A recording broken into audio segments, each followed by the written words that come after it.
I'm Shawn. And I'm Mike, and you're listening to Shawn and Mike Take a Hike.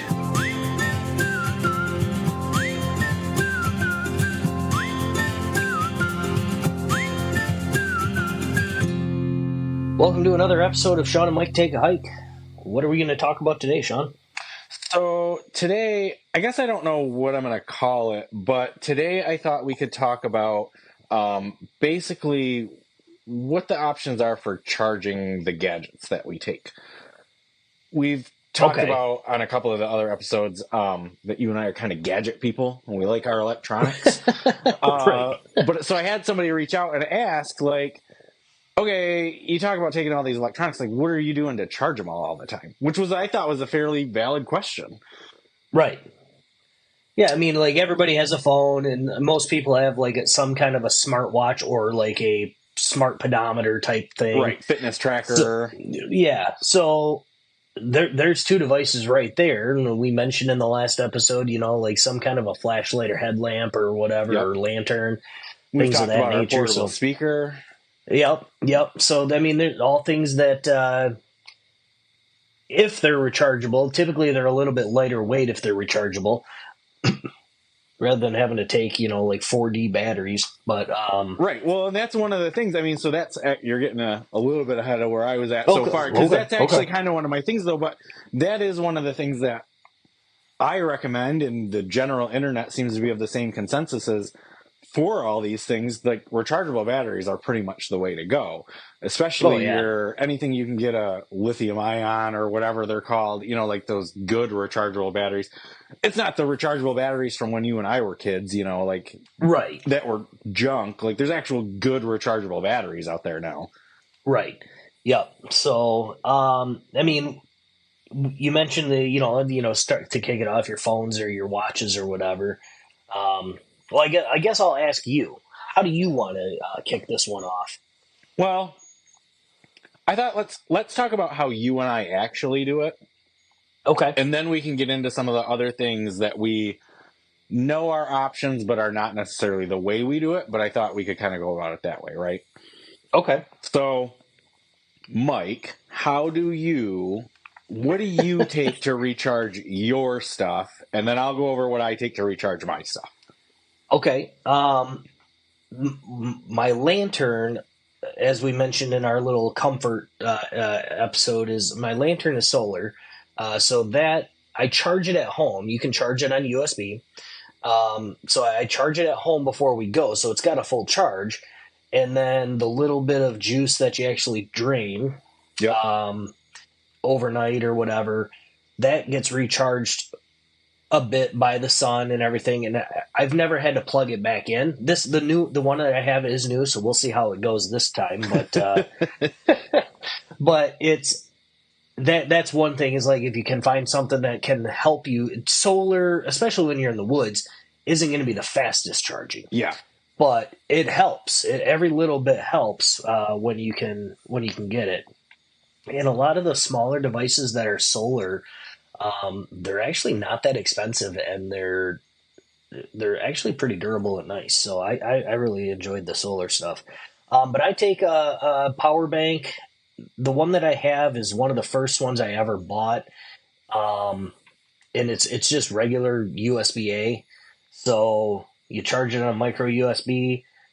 It's got two USB-A outputs, and then it's a 20,000 milliamp. So I think it's got 76 watt hours. I'm not an electrician. I don't know what any of that means. All I know, all I know is that it's got the output is a 3.4 amp, which some of the other ones that I've seen are a lot lower than that, and they take a lot longer to charge your device. Yeah. So this is like my bread and butter. This is what I take every trip. I do have a smaller one, because this one is pretty big. It's about the size that, if I'm holding up my iPhone to it, it's probably two iPhones. And I don't have the Pro Max or anything. I just got the regular size iPhone. But it's probably about two of those. And it's not light by any means. But it gets the job done. And sometimes you need your phone. you need your watch, and you need your other devices too. So that's my bread and butter. I take that because it's never let me down. Mm-hmm. It's about 8 years old or so now, so I don't know when it's going to let me down.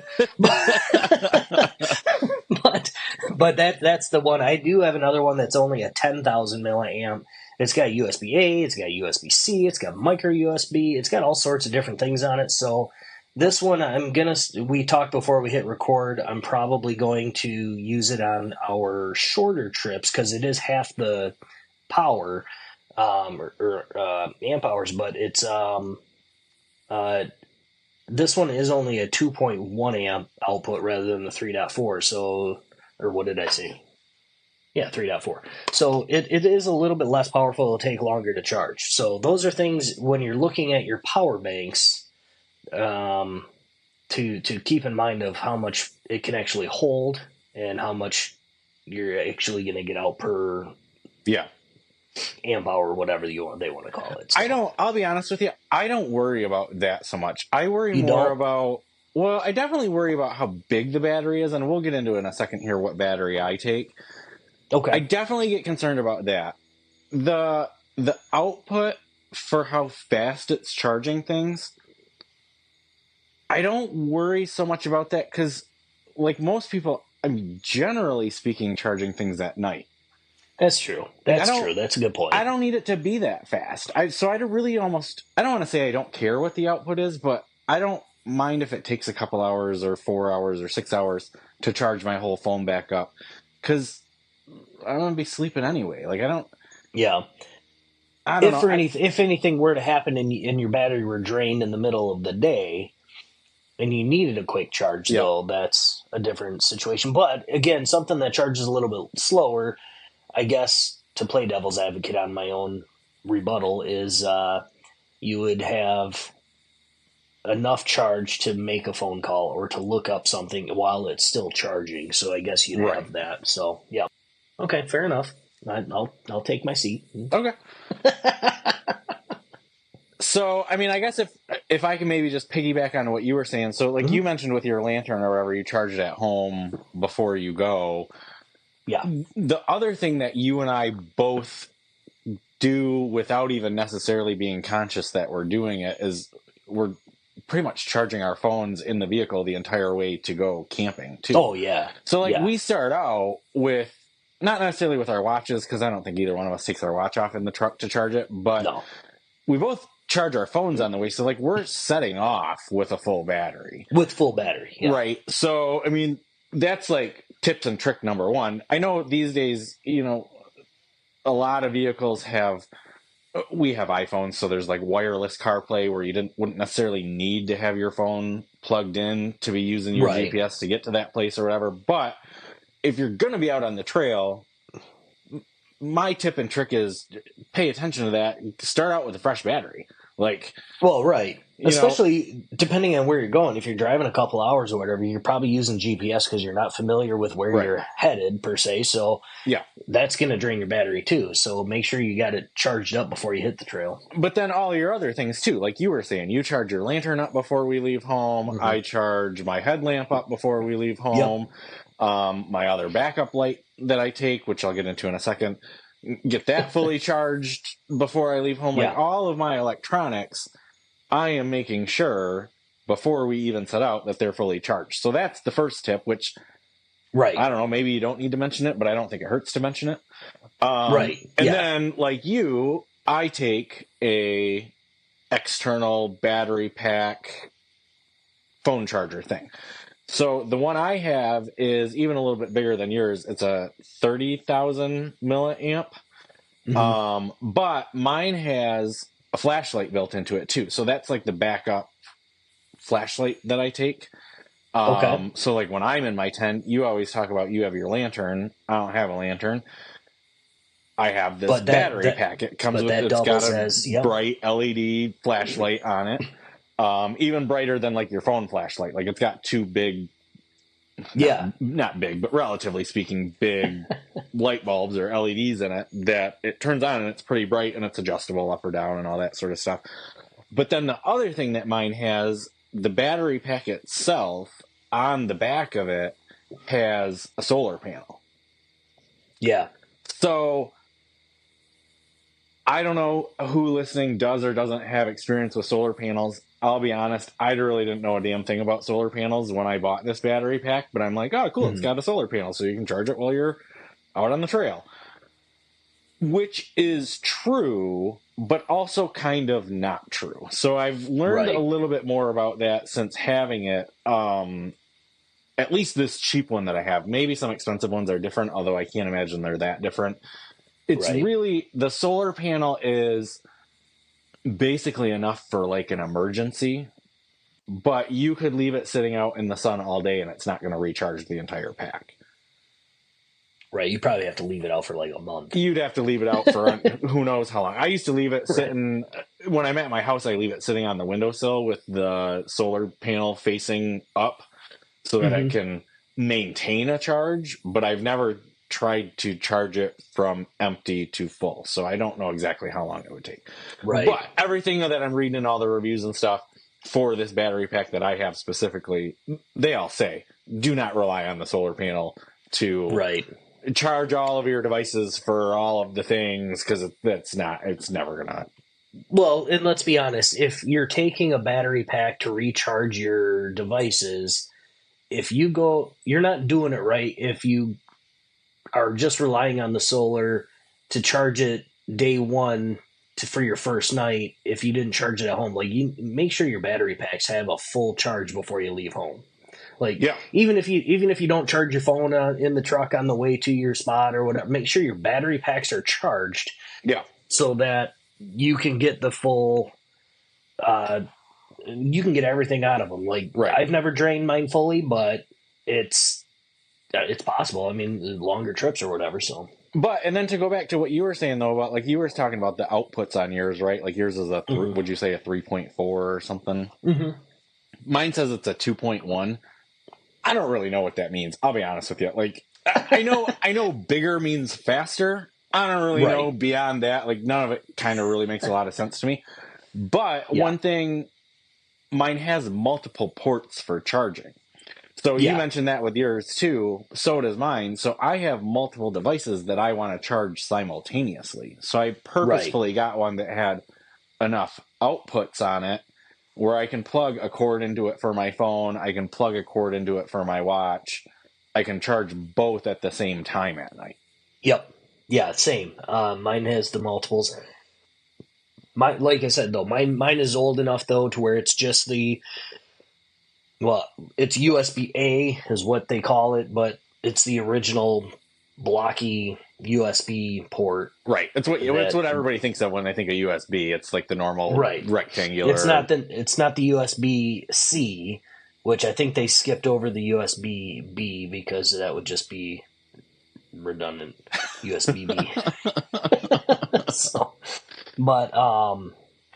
But yeah, so that's what we take as far as that goes.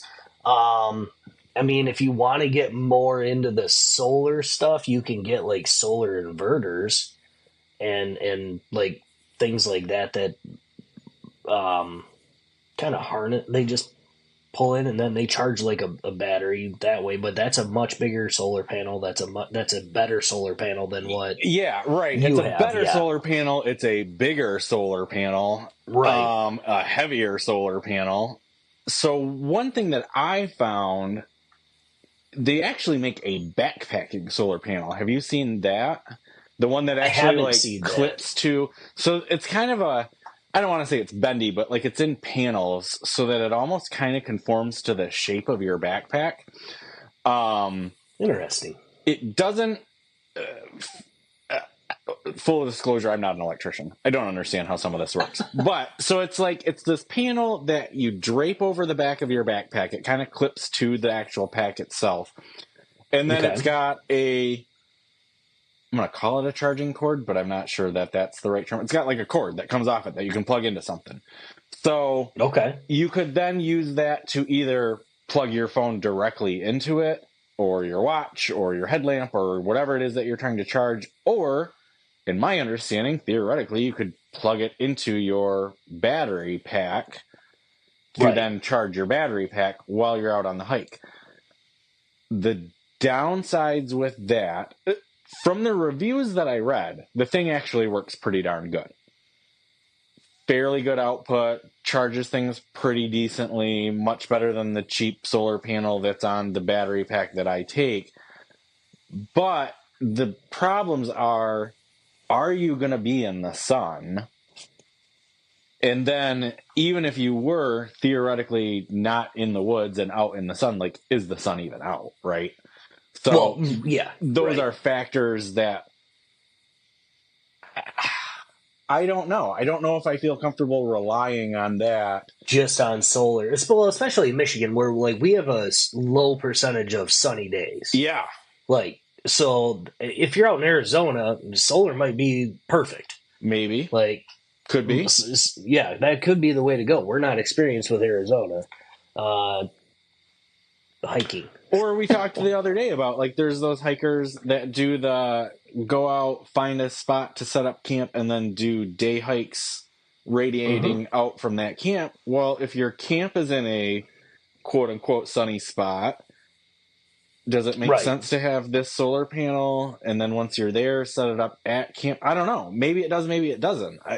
It's hard to say. But it's certainly an option, and it might be something worth trying, especially if you are going on a longer trip. Like you and I, the battery packs that we take, one charge of the battery pack will keep our devices charged for the duration of the trips that we go on. Oh, and then some. And then some, right. Like, it's to the point where when we typically have a habit of, after our longer trip is done, we go to a hotel before we make the longer trip home. I don't even plug I just grab my battery pack and the stuff I've been using on the trail to take to the hotel room, because that's just what I've been used to for the last few days or whatever. And then I don't got to find the outlets and unplug their stuff or, whatever. So I've got plenty of juice left in this 20,000. I'm sure you've got way more than enough with your 30,000. Yep. So that's why I'm tempted to take this 10,000. I might take it along with the 20,000 just in case, and just use it and test it out, but I'm not letting you borrow my pack if yours runs out. I'm not letting you. I'm not doing it. Well, for the overnighters, the 10,000 is going to be fine. It's going to be more than enough. A two-nighter probably fine, but it's just, that little bit of nerve-wracking. I guess if we do a two-nighter or something, I'll take it and see how much juice it's got left. Okay, but here's something else maybe worth bringing up in kind of conjunction with all that. I don't think it would hurt to recommend to people the devices that you're taking, see how big the batteries in those are. Well, absolutely. So, make sure you have and they're energy efficient.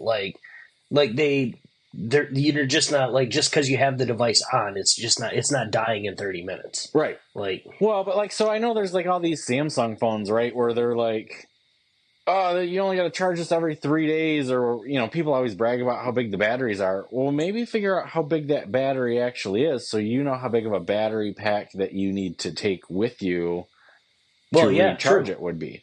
We did the math. We calculated, I don't remember what the math is. I want to say our iPhones are 2,350 milliamps maybe in the batteries, and then the watches we take are they 500 milliamps or something? I don't even remember. Yeah. So it's okay, combine both of those. So roughly, even if you used them for a full day and you went from 0 charge to 100 charge, that's 3,000 milliamps a day. And then you're going for 4 days. So at most you would need 12,000 milliamps or whatever. Right. And then of course you're going to have some loss and all that sort of stuff. But, do some of that math. You can Google that for the device you have to figure out how big the battery is that you need, and then buy your extra battery pack to figure out, from there. Right. And realistically, if you're like my father, who relies on a 5-year-old or 8-year-old iPhone that he just refuses to get rid of, and he needs to charge it multiple times a day just under regular use. If you have it turned on in the backcountry and you forget to turn it on airplane mode, it's going to constantly be searching for a signal, and your battery's going to drain even faster. Right. So So I guess that's another For anybody point. that doesn't know that, if your phone is searching for a signal, it uses more battery than if it just has signal and it stays connected to it. Right. So that's the other thing we do is if we know we don't have signal, we turn it on airplane mode, and then if we stop somewhere, we might search for signal. Yep. Like turn it on, search for signal just to see what we've got. Yep. But other than that, airplane mode turns off all of the things that could be draining your battery. I mean, especially if you got the apps that constantly run in the background, they're constantly connected and just pulling in data left and right, then you're just draining your battery. So airplane mode is not just for the airplane. Right. Well, and so here's another thing that we take that I kind of forgot to mention, but another thing, and I guess I can't speak for you, I know I take it. I make sure I take I think it's called a wall wart is what people generally call it, but like the part of the charger that plugs into the actual wall that converts like a normal wall outlet to USB to charge your phone or watch or whatever. I make sure I take one of those in my pack. Now, I do not expect to run into something that I can plug that into, but we've walked through day camp areas. We've walked through areas, along, I think it was on there on Pictured Rocks. Like you'll get to a spot where there's like a bathhouse or a restroom house or whatever you want to call it, which a lot of times have power outlets in them.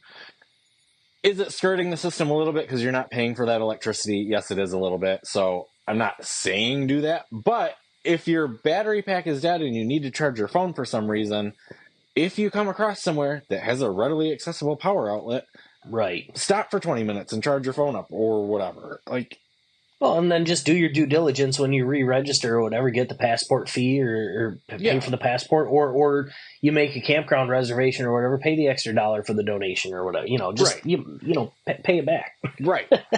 So, I mean, that's just another tip too, even if you think you might not come across or might not have a way to charge it, it wouldn't hurt for the extra couple of grams or whatever that it takes to throw that in your pack. I think it's worth it in case you ever were in a situation where you needed that little bit of juice. Well, in like the instance where we knew our limits and found that campground and walked around trying to find a ride, there were campers there, and there was they had either had generators or there was electricity. I forget what that situation was, but you were physically asking for a ride, like a 40-minute ride somewhere, where if you just said, hey, my phone is dead, can I plug in real quick? Give me a 20-minute charge. Yeah. Whatever. You're not taking a bunch of their juice from them, whatever. They're going to be a lot more willing to do that than a 40-minute drive. Well, I'm pretty sure, and this is going off memory, so I could be incorrect, but I'm pretty sure at that campground that we did wind up coming upon, I'm fairly certain they had power outlets, like power posts at each campground. And we sat at that one camp spot at the picnic table trying to figure out what to do. Yeah, because I think they actually they had lights, like street lights and stuff. I think so. Yeah, could be wrong, but if memory serves me correctly, But I mean, along these trips that we've been taking, we've walked through random campgrounds and stuff like that. That's just where the trail takes you. Right. So in a pinch, you could just say, howdy neighbor, and all that kind of stuff. Well, and especially on the longer trips, because let's face it, these battery backups that we take, they are not lightweight. So if you were on a longer trip, you're not going to take enough batteries in your pack to last. Let's say you were even going for a week, right? I don't think my battery pack would last charging all of my devices every day for a week. I'd have to do the math. Well, I guess based on 3,000, it should do 10 days if I don't charge anything other than my watch and my phone. But let's just say, I'm not going to take two of those. It's heavy enough that I'm not going to take two of them. So if one didn't last that entire time, or by the time you use the flashlight with it, or by the time you do maybe we got to recharge the portable speaker. And I say got to recharge, like we could live without a portable speaker. I could live without my watch. I could probably live without the phone for those 10 days if I needed to. Right. But, if you want to have those things and you need to keep them charged because that is part of the trip that you want to take, these are things to think about. Realistically, we don't recharge. Well, I've never recharged my Bluetooth speaker when I've gone.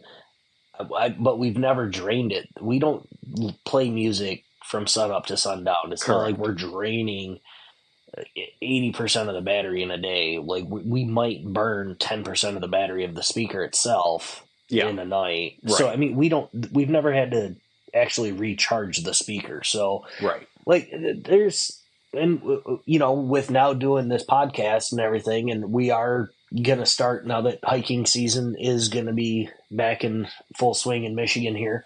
We're going to try to do a few extra trips this year, and we're actually going to try to record out on the trail. So just to get some of that nature ambiance. Fingers crossed that it works.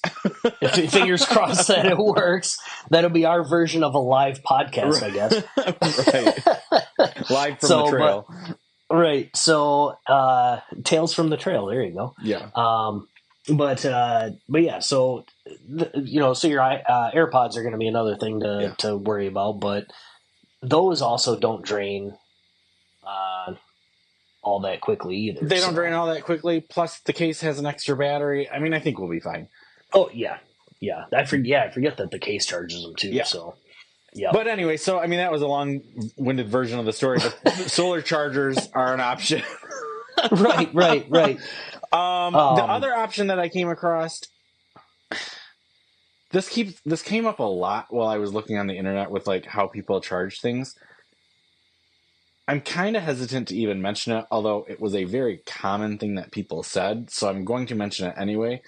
People mentioned phone cases with a built-in battery pack, which is all well, fine, and good for your phone. But it only charges your phone.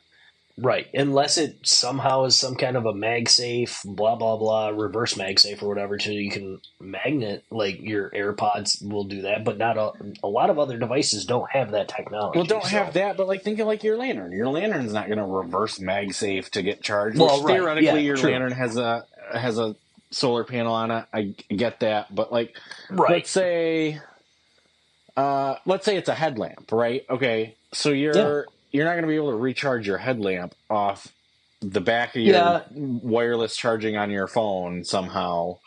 I think there are some of those that might have a USB-C output now to be able to do that, but I have yet to see a USB-C to micro USB or many other things to plug in and charge these other devices, because I know to charge my solar the solar lantern, to charge that is micro USB. So like that's I'm sure they make them. I don't think you haven't looked hard enough. Probably haven't, because I have enough. Because every freaking device you get, it like comes with a cable. So I mean, I've just got a drawer full of cables there, but I've never received a USB-C to micro USB. So they probably do. You're right. They probably do. I've just never been gifted one. Right. So they have to make them. I can't imagine that they don't. I would imagine. Yeah. Because I mean, new devices that I just bought are micro USB. I'm like, would they still make that damn, like, why? USB-C is the way to go, because it's just a little bit. It's just still itty-bitty. It's just tiny. It's space saving. Space saving, exactly. I don't know. Anyway, that's my little soapbox. I'll get off of it. Yeah. So anyway, I'm hesitant to even bring up like the battery phone case, because it's only, in my opinion, it's only good for the phone. And if the phone is the only thing you're taking, okay, maybe that's fine for you. But even then, what's it going to get you? One charge? Maybe 1.5? Right. Maybe two. Let's say it even gives you 2. Let's say it gives you 2 charges, which I don't think most of them do, but let's give it the benefit of the doubt. Right. Well, on a 4-day trip, that's good for the first couple of days, but And then realistically, it's just another damn thing you got to charge too. Like especially if you're going on a longer trip, you have to charge that case too. So, So I mean, that's an option. I don't think it's a great option. The other thing that I came across, and this one's kind of fun. This one's kind of funny. You can tell me your thoughts on it, I guess. So they make, I don't even like the name of it. It's a hand crank charger. Mm-hmm. Tell me your thoughts. I don't think I would ever do it. I have a hand crank flashlight that when I had a commute, almost 2-hour commute to work, I had in my glove box for emergency purposes, all this kind of stuff. You would crank that thing for about 5 minutes and you would maybe get 30 seconds, if that, of light. And it wasn't bright. So and it wasn't bright. It was useless. It was a useless piece of equipment that I thought this might save my life someday. Yep. But realistically, it's in the it was I don't even have it anymore. I didn't even try to sell it to anybody else because I didn't want to disappoint anybody and all that stuff. So great idea, great in thought to charge a device. So if that's just charging a little pack for 2 little LEDs, and it was 5 minutes for maybe 30 seconds of light, you got to be cranking forever to charge a phone. So to charge anything. That right. What I read was you would basically have to crank it continuously for like 16 hours to charge a standard phone. I don't even want to crank nothing for 16 hours. I do know what you're saying, and I agree. And I don't want to shit on the idea of the hand crank too much because I can see it being useful for an emergency. Like if that's right, if you had no other power source and you needed some power, could it maybe save your life? Could it maybe get an emergency text through? Could it maybe get an emergency phone call through? Maybe. It's a big maybe on that. It's a big maybe. I know. How long would you have to? I mean, could you crank it for an hour and get enough to? I know it's funny to say, but I mean, it could. I feel like my arm is tired. I don't know. I don't want to shit on it too much. I don't know as though I would rely on it to charge my fun electronics. Right.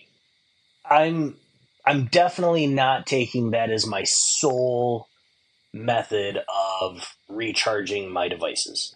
Sure. Just nope. If you want to carry it as a oh shit, we're out of all battery. Like if it was an emergency situation, I ran out of all my juice and my battery packs and all stuff, and you still had juice in yours, you're not gonna sit there and be like, "No, this is my juice." Like I might. You might. But what if you were solo? What if you were by yourself? Well, yeah, if you were solo, maybe if you're solo, but again, that's where all the preparation comes in. You could lose your battery pack, so I guess there is that. Yeah. If you lose it, but that's where your preparation and just paying attention to your campsite when you're packing up and all that kind of stuff is just, in my opinion, that's my opinion. But I know, I almost, I don't know, I'm really struggling with this one because, like, I almost feel like they're cheap. For first and foremost, you can get them for like $10. Okay, but I don't. They probably don't weigh anything because I remember that hand crank flashlight weighed basically nothing. It was big.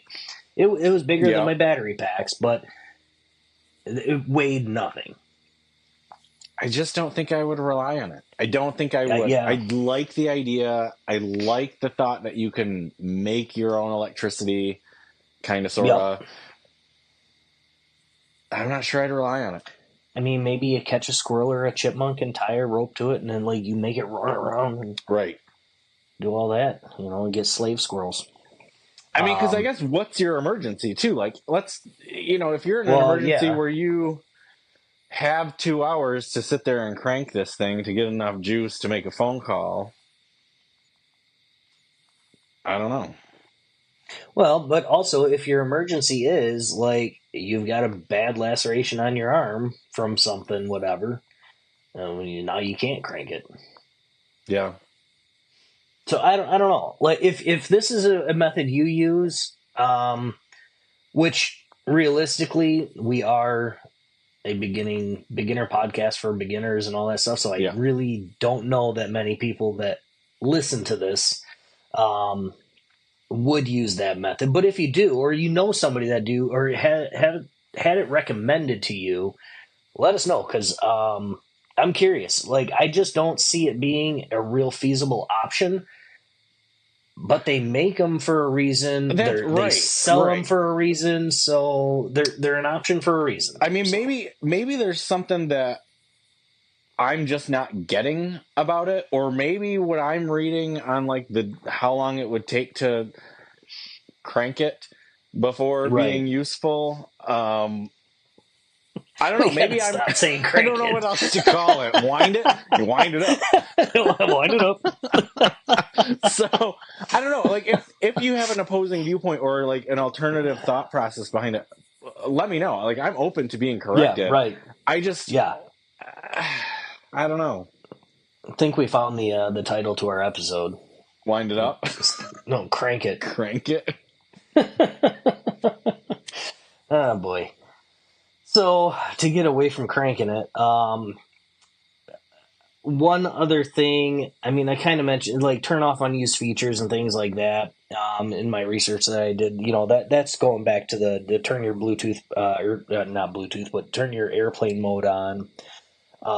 So that kills the Wi-Fi. It stops looking for a signal where there's not going to be one, anything like that. So, and then, well, it says to have multiple charging options is what this tells me here. But it's basically just saying, like, make sure you bring a cable for all of your devices. So if you if you have an iPhone that's a Lightning, like, they're going to USB-C, but USB-C, but right now they're Lightning.